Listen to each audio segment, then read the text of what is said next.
Good morning, children. Now I will teach you Rain on the Roof. This is your poem, chapter 3rd. उसी में add है. अच्छा, एक आपका fiction है, दूसरा पोइट्री सेक्शन है, तो उसी को हम पढ़ते हैं आज. ठीक है. रेन ऑन द रूफ, इसका तुम्हें टाइटल जो है ना वो समझ में अभी आ रहा होगा. छत पर बारिश, है ना. तो इसका सबसे पहले इंट्रोडक्शन रीड करते हैं बच्चों.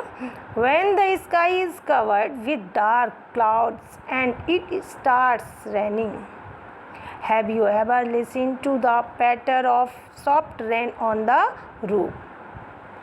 जब आसमान में बच्चों काले बादल हो जाते हैं, काले बादल आसमान को ढक लेते हैं, है ना, तो क्या होता है, बारिश शुरू हो जाती है. Dark cloud and it starts raining, have you ever listen to the patter. क्या तुमने बच्चों उस बारिश की जो बूंदें पड़ती हैं छत पर, है ना, उनकी थपथपाहट की आवाज़ को सुना है. आई होप जो बच्चा थोड़ा सा भी नेचर से रिलेटेड अट्रैक्टिव होता है उसने ज़रूर महसूस किया होगा बच्चों. और महसूस कब किया होगा, जैसे आप लेटे हो, ठीक है, और लेटे समय आपकी जो पट पट पट पट की आवाज़ पड़ती है ना छत पे, है ना, तो सुनते हो तो वो आवाज़ कितनी क्लियरिटी होती है. और टीन पे तो बहुत ही ज़्यादा पड़ती है, लेकिन वो थपथपाहट नहीं होती है, वो भड़बड़ाहट की आवाज़ हो जाती है ना, थोड़ा डिफरेंट हो जाता है. लेकिन यहाँ बात हो रही है छत पर. What thoughts flashed through your mind as you heard this melody of nature. तब आपके दिमाग में किस तरीके के विचार आते हैं. आपको अच्छा लगता है, या आप घबरा जाते हैं, या आप उसको नेग्लेक्ट करते हैं, आपको अच्छी नहीं लगती है ना. रीड द पोएम, यहाँ से मेलोडी ऑफ नेचर, प्रकृति की इस मिठास को सुनने के बाद आपके दिमाग में किस तरीके के विचार आते हैं. Read the poem to find out what the poet dreamed of while listening to the rain. बारिश की आवाज़ को सुनते ही कवि के दिमाग में, मन में कैसे विचार आते हैं, वो क्या सोचता है, ये जानने के लिए हमें क्या करना होगा बच्चों, इस पूरी पोइट्री को पढ़ना होगा. तो देखते हैं, पढ़ते हैं इस पोइट्री को.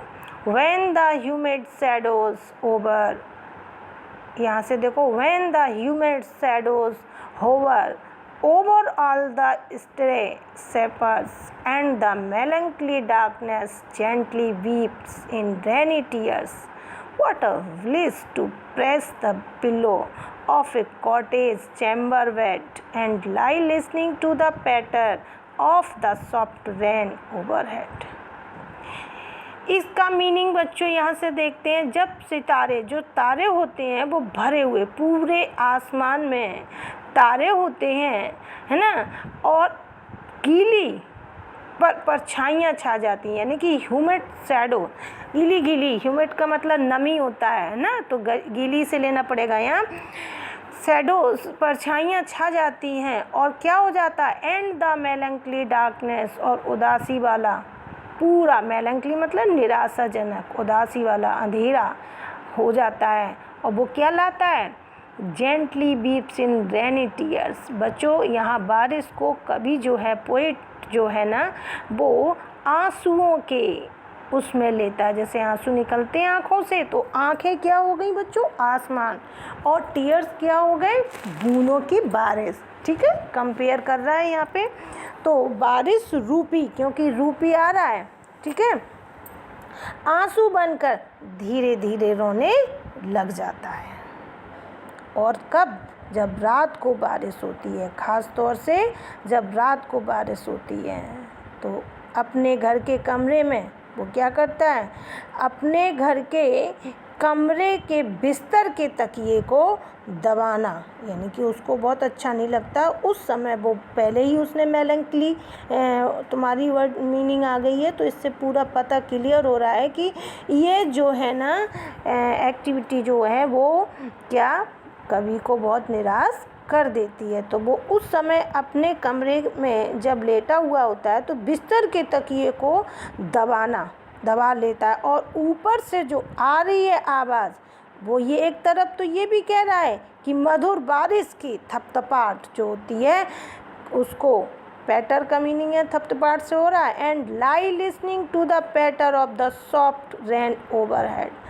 थपथपाहट को सुनते हुए लेटे रहना कितनी खुशी देता है। देखिए वो दोनों बातें कर रहा है कि उसे यहाँ वो ये कह रहा है कि उसको तकिए के ऊपर तकिए से दबा लेता है, तब वो मधुर बारिश की थपथपाहट को सुनना उसको बहुत अच्छा लगता है। ठीक है।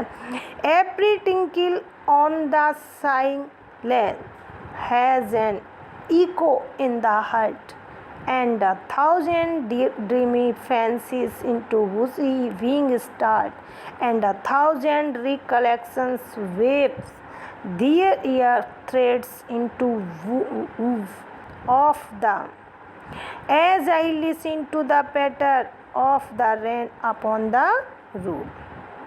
कह रहा है कि जब मैं छत पर उस पड़ने वाली बारिश की आवाज़ को सुनता हूँ तो कंकड़ों पर पड़ने वाली हर आवाज़ मेरे दिल में गूंजने लगती है। 1,000 dreamy fancies into busy being start. कह रहा है कि every tinkle on the shingles has an echo in the heart, और हजारों जो वो स्वप्न देखता है उनकी कल्पनाएं मेरे व्यस्त मन में शुरू हो जाती हैं। एंड 1,000 रिकलेक्शंस, आया हजारों जो मेरे मन में कल्पनाएं हैं, मैंने कलेक्शन की हुई हैं, है ना, वो मेरे व्यस्त मन में शुरू हो जाती हैं। मन में कल्पनाओं में वो खो जाओ, यानी कि वो इमेजिनेशन करने लगता है। कभी लोगों का काम ही होता है इमेजिनेशन, कल्पना करना। किसी भी चीज़ को देखते हैं उसमें वो अपनी कल्पना करने लगते हैं, कहीं निर्जीव चीज़ को वो सजीव बना दें। ठीक है, उसको बोलते हैं पर्सोनिफिकेशन, मानवीकरण। ठीक है, ये फिगर ऑफ स्पीच है, आपकी रीडर में हैं, और ये पोइट्री में ख़ास तौर से पूछे जाते हैं बच्चों। पोइटिक डिवाइस करके स्पेलिंग आती है, what is the poetic device of these lines, इस तरीके से क्वेश्चंस आते हैं आपकी पोइट्री में। As I listen to the patter of the rain upon the roof, और यहाँ पे देखिए और बच्चों, एंड 1,000 रिकलेक्शन, और हज़ारों यादें हवा के रूपी धागों में, यहाँ देखिए ईयर थ्रेड्स इनटू वूफ, ताना बाना बुनने लगती हैं। कब? जब हवा चलती है तो वो अपनी इमेजिनेशन में खो जाता है। Now in memory comes my mother as she used in years agone to regard the darling dreamers. She left them till the dawn. Oh, I feel her fond look on me as I list to this refrain, which is played upon the silence by the patter of the rain. अब क्या होता है बच्चों, इस stanza में वो अपनी माँ के बारे में बताता है, और अब मुझे अपनी माँ की याद आती है। एज शी यूज्ड का मतलब होता है पास्ट में, भूतकाल में जो काम पहले करती थी वो, या कभी भी कोई भी सेंटेंस में अगर यूज्ड आता है, तो जैसे कि आप अभी क्लास 9th में आ गए, आप ये बात कहें कि मैं क्लास 5th में डेली मॉर्निंग वॉक करने जाता था, तो क्या होगा, I use to morning walk when I read in class 9th।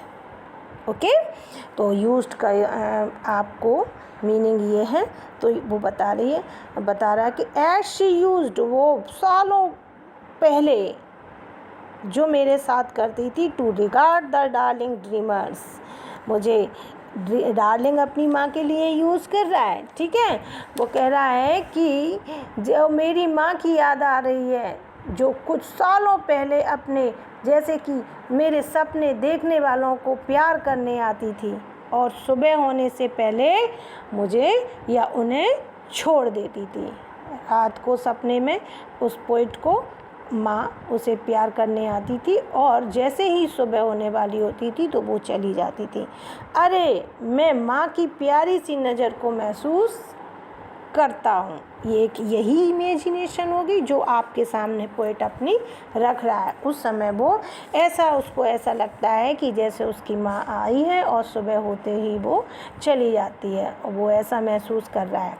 और जब मैं इस गीत को सुनता हूँ जो बारिश की आवाज़ में उसको कंकड़ों पर बजाया जा रहा है, कंकड़ पे जब बारिश की बूंदें पड़ती हैं तो उसे म्यूजिक जैसा सुनाई देता है। यही तो इमेजिनेशन है बच्चों। कंकड़ों पर होने वाली बारिश की मधुर आवाज़ कभी को क्या करती है, उसकी माँ की याद, प्यार करने वाली याद दिलाती है, क्योंकि जो माँ होती है वो अपने बच्चे को बहुत बेहद प्यार करती है। शायद बच्चा नहीं समझ पाता है, लेकिन माँ की जो फीलिंग होती है वो एक माँ ही समझ पाती है। इसलिए माँ का कभी दिल नहीं दुखाना चाहिए। और पोइट ने इस स्टेंजा में ये भी दिखाया है कि जब माँ नहीं होती है तो बच्चा उसको कितना मिस करता है। ठीक है, तो थैंक यू चिल्ड्रन। इस पोइट्री को पढ़ लेना, क्योंकि आपके 2 एक्सट्रैक्ट आएंगे, एक फिक्सन से और एक पोइट्री से, और दोनों में से करना आपको कंपलसरी होगा। तो पोइट्री को इग्नोर नहीं करना, ओके, उसको ढंग से पढ़ना और हर स्टेंजा को देखना, क्योंकि लाइंस आती हैं और लाइंस तभी आप पकड़ पाओगे, कैच कर पाओगे। पूछ दिया जाएगा कि किस पोइट्री का है, किसने लिखी है ये पोएम, तो आपको आना चाहिए। You should be know it, so you learn this carefully. Thank you. Have a nice day.